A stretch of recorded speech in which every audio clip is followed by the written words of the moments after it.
What's going on, boys? It's your boy, Sereni Macaroni MMA, back into the video. And today we're about to make some fights after UFC Abu Dhabi and Ankalaev vs. Guskov finished like a couple days ago. We're gonna make some matchups here that I believe make sense. And like a lot of these guys, that I've on here, they had some impressive wins. Maybe some guys lost, but I just do want to see them and match them up with somebody who I think, be a fine matchup or a matchup that makes sense for them to fight next. And also, before I even get to that, like this card is very underwhelming, and like for me, a lot of people, some people are saying Ankalaev should get a title shot, some people are saying he should not, which I'm on the side where he should not get a title shot. So Ankalaev will not be fighting Olberg in this, if anybody assumes that. You know, Carlos Olberg will be fighting next year. He's obviously coming off a torn ACL, so he has to recover for a while, at least a year, usually for torn ACLs. So he's like still trying to recover. But he's not. But Ankalaev should not be fighting for the belt just yet. He's not a contender, yes, but he needs to fight somebody else. So let's get on with the matchups. And for the first matchup, we have Magomed Ankalaev, and he is versing Paulo Costa. Now this matchup, there is kind of some heat between it a little bit before, about like a week or maybe a week and a half, 2 weeks ago. Paulo Costa was, talking about how the UFC offered him this fight, to replace Killer, but like he wasn't getting paid enough for it. And he was like, nah, like I'm not. If I'm not getting paid enough for it, like how I did like for like a regular fight I usually have, that's not like a ranked fight, then I'm not gonna go for it. To him, he wasn't getting paid enough money for this matchup. And I think the matchmaker should really think about making this matchup heavily, bro, because Paulo Costa obviously he's moved up to light heavyweight from middleweight, and he's not like he has shown a lot of improvement in his fighting. And light heavyweight, he looks perfectly fine light heavyweight. Look at this dude, and please tell me he doesn't like a light heavyweight, bro. Like I feel like this fight would be really good for Magomed if he destroys Paulo Costa in this fight. Like like he beats him up every round and maybe even finishes him. Then this Magomed chance to get a title shot. Like he's the next guy up. And Paulo Costa, he introduced himself to the light heavyweight division by beating Azamat Murzakanov. If you guys remember that, I believe it was a kick KO. He kicked him and knocked him out, and that impressed a lot of people, including myself, because he's introducing himself to the lightweight division, and we like this a lot. And I think against Magomed Ankalaev, this would be a nice matchup. I do think Ankalaev takes this, just because I thought Ankalaev is the better fighter, more composed, poised fighter in his style.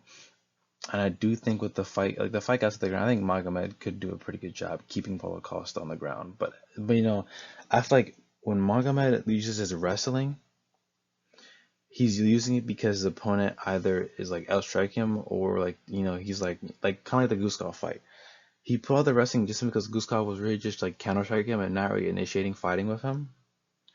So that is the big reason why he uses wrestling. But I feel like Magomed has a good enough wrestling background, seeing that he's Dagestani, that he could keep Paulo Costa in a position, like control him for a good amount of time in a fight, if this fight happens, which it should happen. But to me, this fight needs to happen. Like this is probably one of the most anticipated fights after, like being made after the card was finished, and I feel like a lot of people want to see this fight. There's heat to this fight. Both these guys, I mean, a lot of people like Paulo Costa. Ankalaev is kind of on the hated side of the UFC fan base. But this fight to me is like a really good fight, bro. This should happen definitely. I mean, Magomed didn't take much damage, and Paulo Costa, he won he fought like a month or two ago, a couple months. So it's been some time for Paulo Costa. So he's been recovering, but he didn't really take that much damage in that fight either. He destroyed Azamat Murzakanov. And Magomed Ankalaev didn't take that much damage in this fight either. So I think this fight legitimately could be a co-main event on a card, or you could put it on a fight night.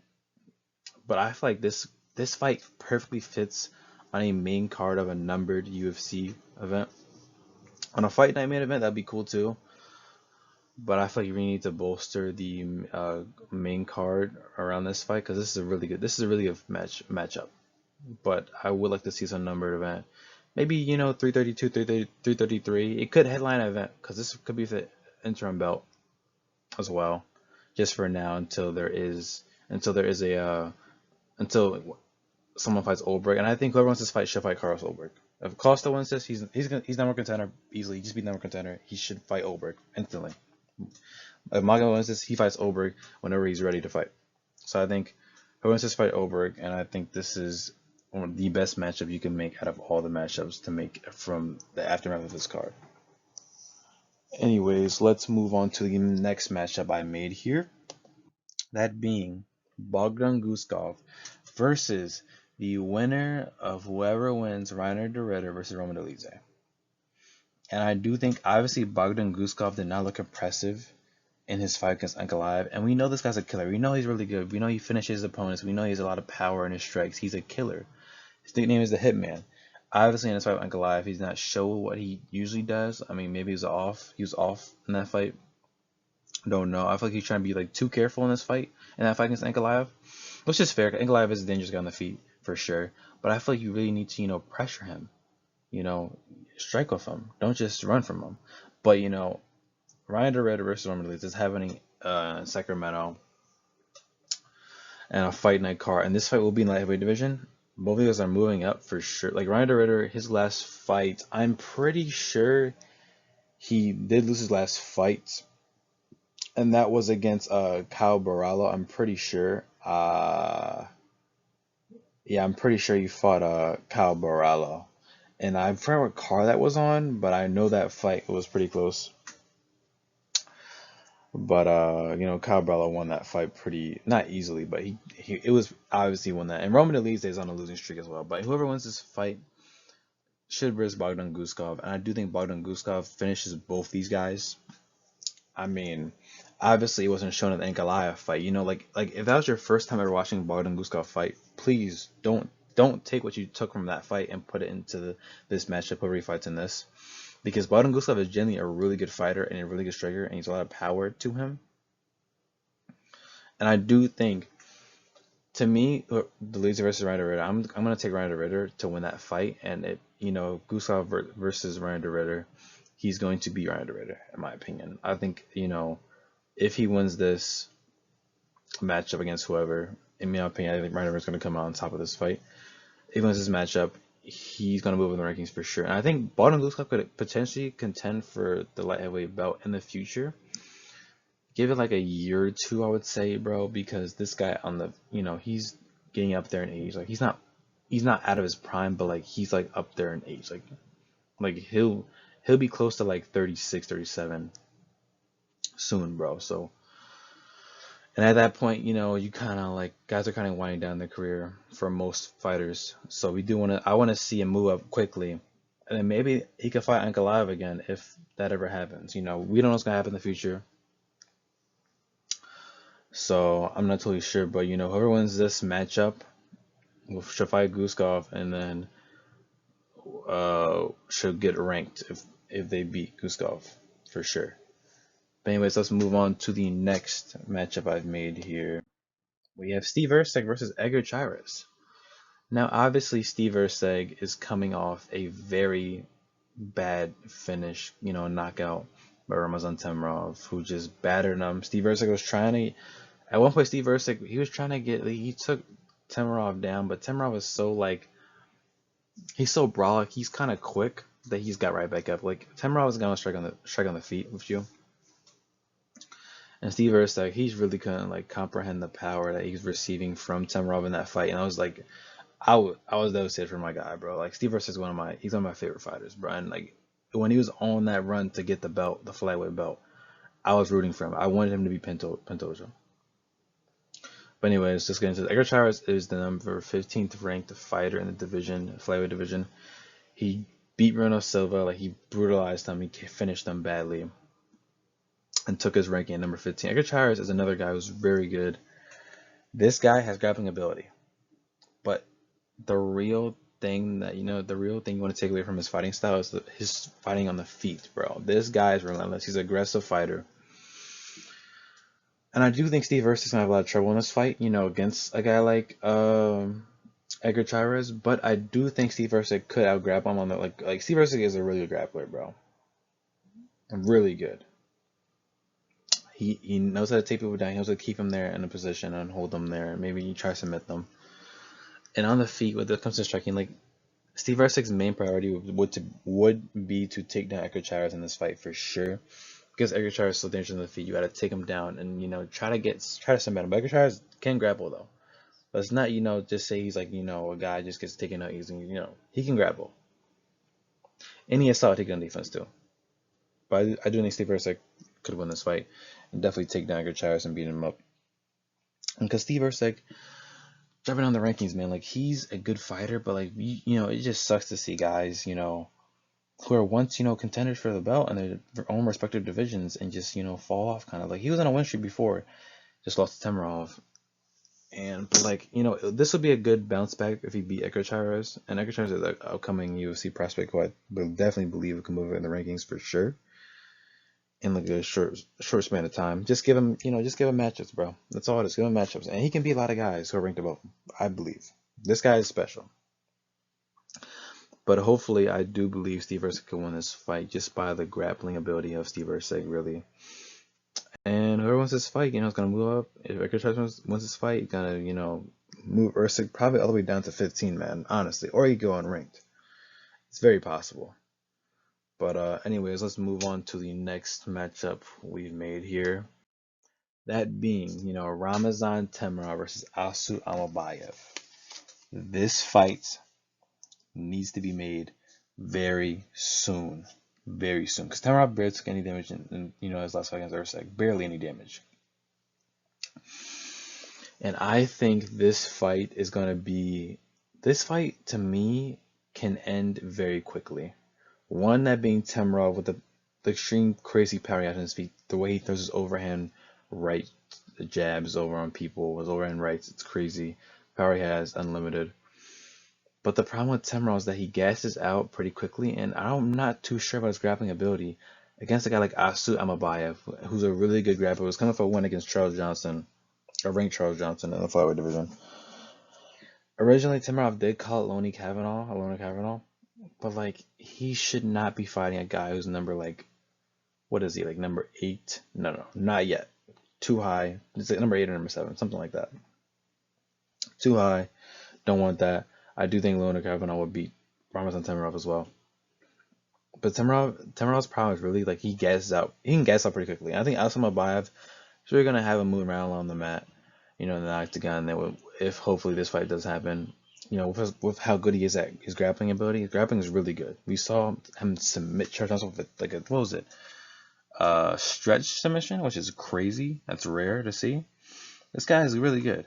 And I do think, this fight gets to the ground, Amabayev is going to finish Temurov pretty easily and submit him. Temurov, he's nice, but he just is not good. I don't think he's good enough to beat a guy on Amabayev's level in the fight division, to me. So I would take out Amabayev in this fight to win by submission, like round 1, because Temurov gasses, bro. I'm telling you, Temurov gasses out so quickly in fights. So I'm just taking Amabayev here. So we can move on to the next fight here. Next up, we do have Walter Walker versus whoever wins in a UFC No Chase, September 19th, with Eduardo Cortez Acosta versus Curtis Blades. And Walter Walker needs to fight he needs to fight a top-ranked heavyweight in the division, bro. Thomas Peterson, solid. He was better than a couple other guys he's fought than Walter Walker's fought in the past. But I do think Walter Walker needs to fight a guy who's top ranked, like they're in the top 5, in the top 10. Walter Walker's he's on a 5-fight win streak, all by submission. He's had a Kessler win over Thomas Peterson, which is insane. Second submission ever in UFC history. Really, someone to use that second time ever. And Walter Walker is special, bro. He's stayed in the heavyweight division, and we need to see him fight a guy, either Acosta, who's a really good striker, very durable guy, but kind of weak on takedown defense. Edward Cortez is a really good wrestler who can, roll around with people if he needs to, but also has a lot of power to him in his strikes. And the winner of this fight, I feel like it could be either one. Like, this fight is really hard to predict to me. I do think Acosta takes this fight. But the wrestling with Curtis Blades, I think he really, this fight is really a match. But whoever wins this fight is going to versus Walter Walker. And Walter Walker, I feel like he can contend for, it's possible. He can contend for the belt. It's definitely possible. the way this guy's, been cruising through the heavyweight division, bro, he can definitely contend for the belt, and I'm really excited to see him in action. He really didn't take any damage in this fight. Like, once this fight happens, we're gonna see Walter Walker fight news soon against Acosta Blades. We're gonna see fight news soon, or he could fight somebody else. I'm not sure. Maybe he doesn't want to wait around, sit around, wait, that long for another matchup, and just fight someone else. That's definitely a possibility. But I do think he should fight the winner of Acosta versus Blades, which is a really good fight, very entertaining matchup. And like, I feel like if he versus Acosta, I feel like Walter could beat Acosta, definitely beat Acosta. But the striking for Acosta is really good.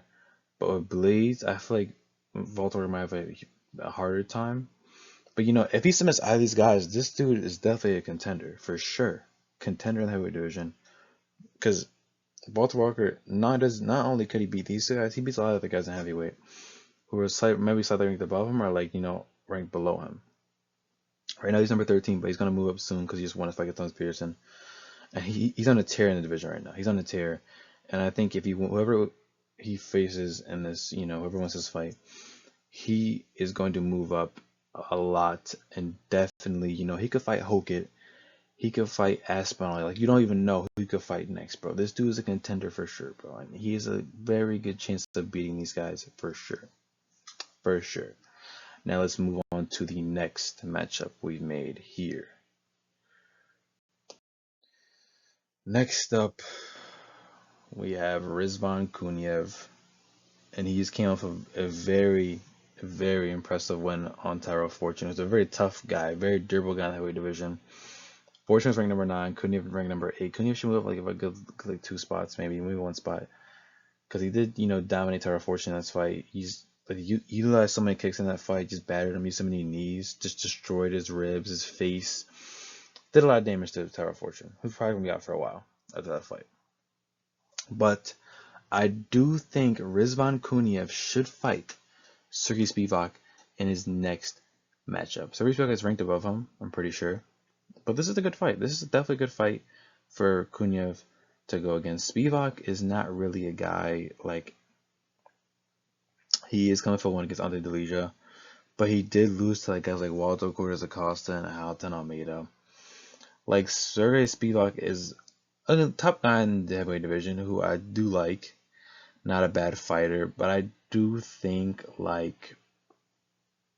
if he's getting me by Acosta, I think Kuniev has a huge chance. I'm not saying Acosta is bad, but I do think Kuniev has a very good chance of beating Sergey Spivak. Sergey Spivak is another guy who has a lot of good power. So he's a pretty big heavyweight as well, like Kuniev. Kuniev's 265. Sergey Spivak's close to that. But with the kicks, I think he really could damage Spivak a lot, bro. And this fight's kind of a little bit difficult for me to predict because these two guys are really good, and I feel like this fight could be a really good war. Spivak is better than Fortune, so obviously it's a better matchup for Kuniev. Kuniev could use a lot of kicks in this fight against Spivak, but this fight was going to stay on the feet, Goes to the ground. Kuniev, he has wrestling to him. He could wrestle if he needs to. Spivak could do stuff on the ground as well. But, I'm taking Kuniev in this fight. I think Kuniev could really win. This fight is going to show how good Kuniev really is. If he beats Spivak, it's going to show how really good this guy is, bro. And just like I said with Walter Walker, this guy could also contend for the belt as well. But I don't really want to stay too much on Rizvan Kuniev. I'm still kind of shaky on him, bro. I'm still not the biggest fan of Kuniev because the Fortune fight was literally his best fight ever, and that was actually his first entertaining fight I've ever seen from this dude. So let's just get out of here and move on. But for the last matchup I have, obviously this guy wasn't impressive and on this card when he fought. People don't really care. Fine. But I do want to put this guy on here because I think this fight is interesting to me. And it's going to be Abubakar Vagaya versus John Paul Esmagnani. I think, this one guy's coming off a fight. Kinsaki Unko. He utilized a lot of takedowns, and that got him to win that fight. And Abubakar is obviously a good wrestler. He showed he can wrestle. He just, out-wrestled Said Isakimaev. But Esmagnani is a better striker than Abubakar. The guy. And I think this fight is interesting because both of these guys have a wrestling background. Their main thing is wrestling, but they can obviously have other aspects to them. And I think if, Abubakar is not really like, he will get beat, bro, for sure. He's going to lose against General Paul. But I think the fight's interesting just because both of you guys are really like, similar wrestling styles, and sort of like they take you down, they just hold on to you. Although Bubakar is different though, just because you just for control time. Lesbian is really trying to finish you. Like, this guy can bang if he needs to, but this fight's interesting to me. I'm not gonna think stay on this too much, because it's like I just added this at the last minute, because I just thought it'd be interesting to add to see how it goes. But I do think this fight is not a bad fight. Like, this fight could be interesting. This fight could go on like a fight night, cool little fight night. Just put on a fight night prelim. And let's be honest, what's striking with Taekyon Ko. Taekyon Ko's a good grappler, and he would, both of them were going at it on the ground and the feet. And Taekyon Ko's a better grappler than Bubakar, in my opinion. Better. So I'm going to take Lesbianyani to win this fight. If this fight does happen in the future, it could happen, possibly. Very interesting. I'm a big fan of Lesbianyani. I do think he could out wrestle Bubakar, and like this basically be a wrestling match to me. But Bubakar could improve his striking, could do that striking in this fight if he needs to. But I think Lesbianyani is going to outstrike this dude for sure in a fight. But anyways, that's gonna be the end of the video, boys. I hope you enjoyed. We do have another video coming out, the next day, tomorrow. Whenever you're seeing this, another video coming out the next day. And also, we need to do UFC Belgrade fight predictions, with Euros Medic and D-Rod. So those will be out as well. But that'll probably be out in like 2 days, couple of days, But Abubakar Ragaev, Lesbianyani, like this fight. But anyways, boys, if you enjoyed, like and subscribe. You're gonna see more content. I'm gonna start grinding more and more. I do take a couple of day breaks sometimes. I want to kind of get videos out, because a lot of fighting is supposed to happen with the whole Armasugan versus Oliver. But I do want to get my card builder video out for sure, because I like what I do with it. And I don't want to wait too late to where like a bunch of fights already confirmed on it. And I'm gonna do one for 331 and 332. So stay tuned for that. And peace.